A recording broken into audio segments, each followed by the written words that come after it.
selfie, selfie, selfie. Akibat dari selfie, selfie itu akhirnya ada guru lah yang mempertontonkan, memperlihatkan kebolehannya di dalam berakting, sehingga guru-guru itu melakukan apa ya, menjadi konten kreator di kelas bersama dengan murid-muridnya. Ini akhirnya menjadi tontonan yang menyenangkan bagi orang lain, ya, bagi guru, murid dan guru juga senang karena menggunakan, manfaatkan media sosial untuk tampil, ya. Kadang-kadang ya tentang kecantikannya, tentang sepatunya, tentang pakaian, tentang kegantengannya. Nah, tentang ini memang Pak Dedi memutus jangan sampai ada guru yang mengunggah untuk hal-hal yang sifatnya privasi dalam hal konten, tetapi tetap dibolehkan jikalau dalam mengunggah ke media sosial itu berhubungan dengan kreativitas siswa, yang berhubungan dengan dimengerti, dia tidak punya hak untuk naik kelas. Kenapa? Pendidikannya gagal. Nah, karena itu yang menjadi perspektif, maka harus dimulai dari guru. Gurunya bagaimana? Ya mau tidak mau, kalau ingin Jawa Barat istimewa, gurunya harus istimewa. Maka pendidikan yang harus dilakukan oleh Dinas Pendidikan Provinsi Jawa Barat adalah menseleksi guru, membuat format guru yang baik untuk anak-anak kita. Dengan satu catatan penting ke depan, Pak, nanti bisa bikin edaran. Di ruang kelas, di dalam lingkungan sekolah, guru hanya boleh memposting TikTok dan sejenisnya yang berhubungan dengan pendidikan. Anak-anak belajar di kelasnya, di TikTok kan gak ada masalah. Anak-anak berlari, bersepak bola, gak ada masalah. Tapi jangan guru-guru di kelas-kelasnya itu bertiktok-tiktokan yang tidak ada kaitannya dengan peningkatan mutu pendidikan, kecuali urusan dia di rumah, itu hak dia di rumah. Ini penting. Kenapa? Karena kita ini adalah ingin, bayangin Pak, saya malu kalau lihat di media sosial, bagaimana orang memperbandingkan anak-anak di Cina, anak-anak di Amerika, diperbandingkan dengan anak-anak di kita. Kan malu saya Pak. Ini anak Indonesia.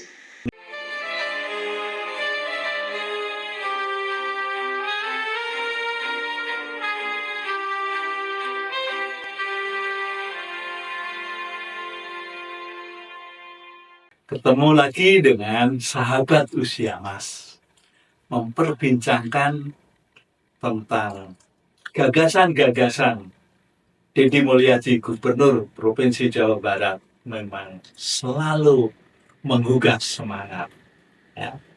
Dan kalau kita melihat Deddy Mulyadi ini selalu menggunakan ikat kepala loh, ya. Pernah nggak memperhatikan?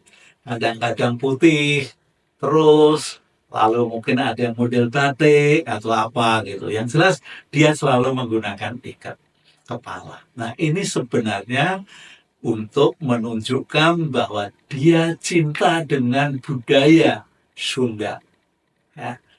Kadang-kadang juga menggunakan pangsi, ya, pangsi warna hitam atau putih gitu. Nah, di dalam cita-citanya di dunia pendidikan ini sungguh luar biasa loh, ya. Dedi ini tidak ingin membebani tugas guru, ya. Tidak ingin membebani tugas guru. Kenapa? Ya, karena memang guru-guru di Provinsi Jawa Barat ini saat ini atau kemarin-kemarin itu merasakan tugasnya berat. Kemana-mana harus selfie, laporan, ya. Mau mengajar selfie dulu. Luar biasa ya. Selfie, selfie, selfie. Akibat dari selfie, selfie itu akhirnya ada guru lah yang mempertontonkan, memperlihatkan kebolehannya di dalam berakting, sehingga guru-guru itu melakukan apa ya, menjadi konten kreator di kelas bersama dengan murid-muridnya. Ini akhirnya menjadi tontonan yang menyenangkan bagi orang lain, ya, bagi guru, murid dan guru juga senang karena menggunakan, manfaatkan media sosial untuk tampil, ya. Kadang-kadang ya tentang kecantikannya, tentang sepatunya, tentang pakaian, tentang kegantengannya. Nah, tentang ini memang Pak Dedi memutus jangan sampai ada guru yang mengunggah untuk hal-hal yang sifatnya privasi dalam hal konten, tetapi tetap dibolehkan jikalau dalam mengunggah ke media sosial itu berhubungan dengan kreativitas siswa yang berhubungan dengan pembelajaran itu dibolehkan. Jadi sebetulnya ada banyak yang bisa diunggah ketika anak-anak belajar di laboratorium, ya, melakukan penelitian kecil-kecilan, itu bisa di-shot, bisa di-take videonya, lalu bisa diunggah bahwa itu hasil gagasan eksperimen dari anak-anak. Ya, ketika bermain drama di kelas, itu juga bisa di-take videonya, lalu ditampilkan, lalu diberi komentar oleh gurunya sebagai konten kreator itu masih boleh. Nah, sekarang yang tidak dibolehkan tadi yang tidak berkepentingan dengan pembelajaran. Jadi yang pembelajaran diperbolehkan karena itu akan mendukung kreativitas siswa, ya, akan mendukung pemikiran-pemikiran siswa di dalam mengembangkan pengetahuan dan gagasan-gagasannya. Nah, sekarang Pak Dedi ini kepengennya fokus, seorang guru itu fokus pada tugas utama sebagai seorang pendidik. Ya, fokus pada itu saja. Ya, seorang pendidik ini, Pak KDM menekankan guru seharusnya itu fokus pada tugas utama mereka, yaitu mengajar dan mendidik siswa. Ya, seperti ya mendidik itu tidak berarti mengajarkan materi, tetapi itu berkaitan dengan karakter siswa. Ya.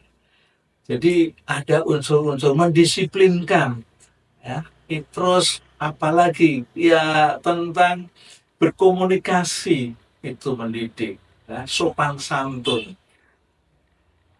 Oleh karena itu perlulah nantinya ada perlindungan guru supaya guru ketika mendidik dengan hanya sedikit mencubit itu tujuannya bukan menyakiti tetapi mengingatkan.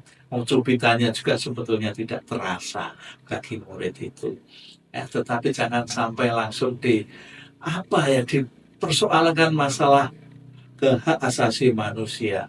Banyak sekali kasus-kasus guru yang terjerembab dengan kasus-kasus yang demikian itu dikasuskan oleh guru-gurunya dan oleh murid-murid melalui orang tuanya gitu.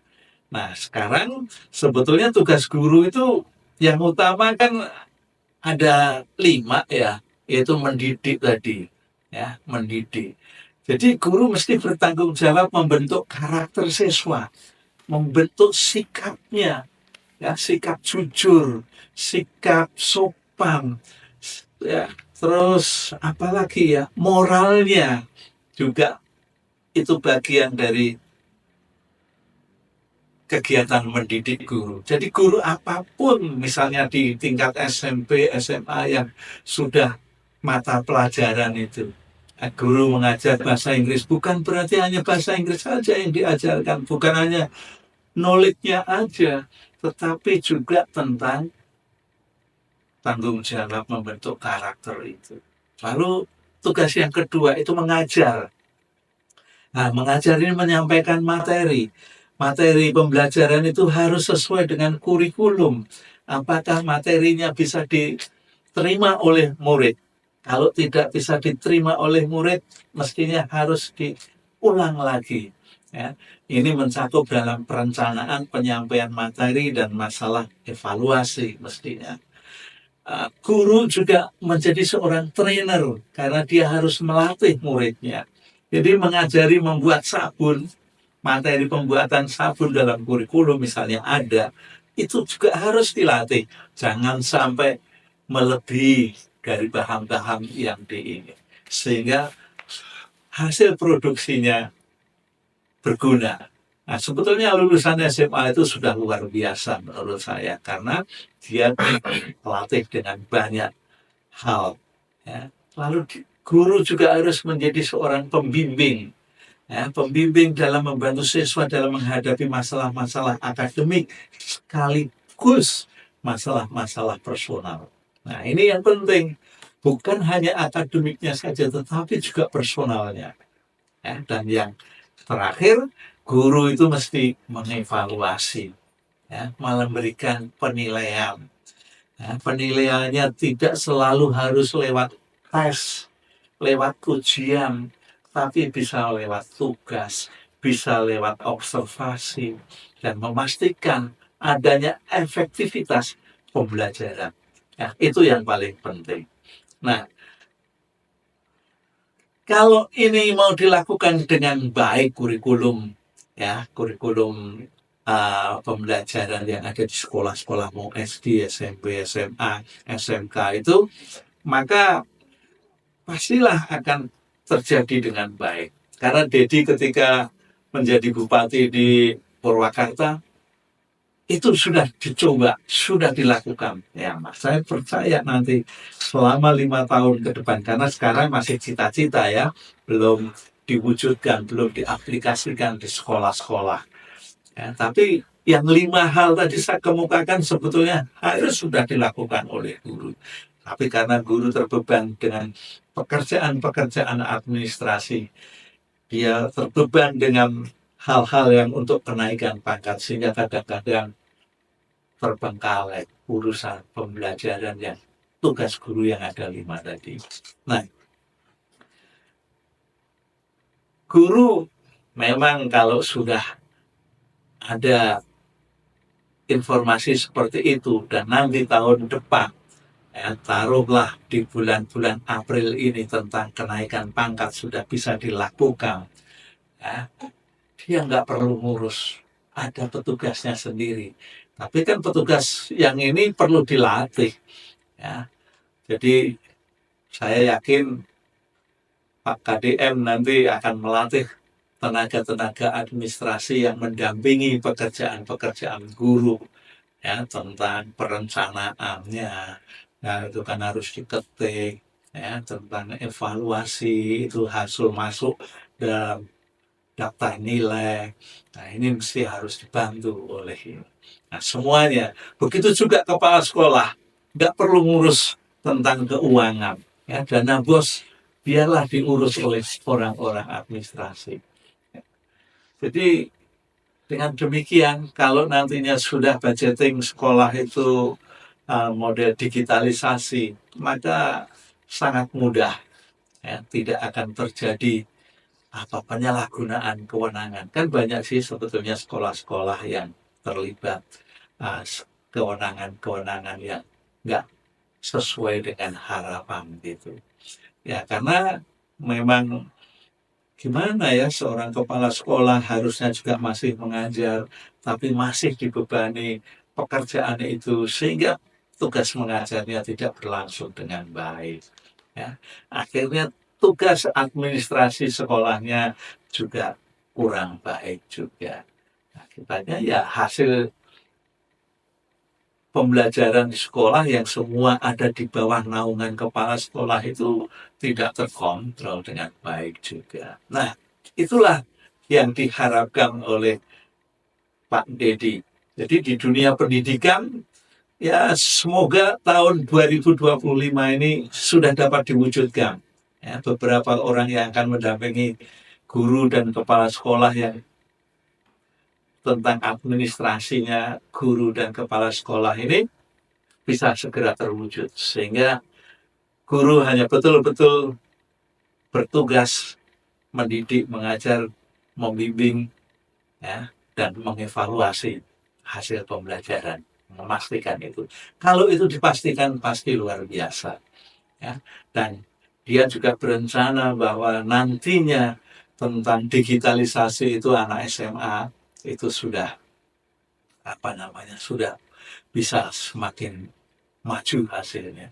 Itulah di dunia pendidikan yang sedang dipikirkan, sedang direncanakan, dan mudah-mudahan itu segera dapat diaplikasikan karena dia pernah mengaplikasikan di Kabupaten Purwakarta. Selamat berjuang di bidang pendidikan sehingga pendidikan di Provinsi Jawa Barat semakin meningkat, semakin maju, semakin berjaya. Oke, sampai ketemu. Silakan berkomentar di bagian bawah.